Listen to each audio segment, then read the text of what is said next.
বানানো হয় সেটাও তোমাদের দেখাবো, ঠিক আছে? যে ওয়াল টাইগুলো এখন আমরা ইউজ করছি বিল্ডিংয়ে, সেগুলো কী করে লাগানো হয় বানানো হয় সেটার প্রসেস দেখো। প্রথমে এখানে ওয়ালটাই আছে, ঠিক আছে? ওয়ালটাই কতর ওয়াল আছে, কতর ওয়ালটাই যত ওয়াল হবে ততর ওয়ালটা ইউজ করা হবে এখানে।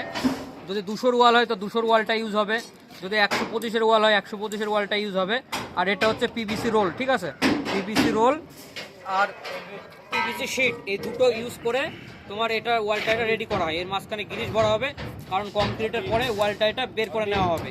এটা থেকে যাবে, গ্রিস না লাগালে এটা ফেসে যাবে, বেরাবে না। তার জন্য এটাকে গ্রিস দিয়ে এইভাবে তৈরি করা হচ্ছে। দেন এটা সারিয়ার মধ্যে ঢুকিয়ে একটা প্লেটের সাথে আরেকটা প্লেটের যে আউটার আর ইনার বা ভিতরে যে কোনো যেখানেই হোক সেখানে পিনপাতি লাগানোর জন্য এটা ইউজ করা হয়, ঠিক আছে? এটা মাস্ট। আর এই যে গ্রিসটা মাস্ট, গ্রিস বেশি করে দিতেই হবে, কারণ গ্রিস যদি না দেওয়া হয় তো ওয়ালটাই আমার কংক্রিটের পরে বেরোবে না, ফেসে যাবে, ঠিক আছে?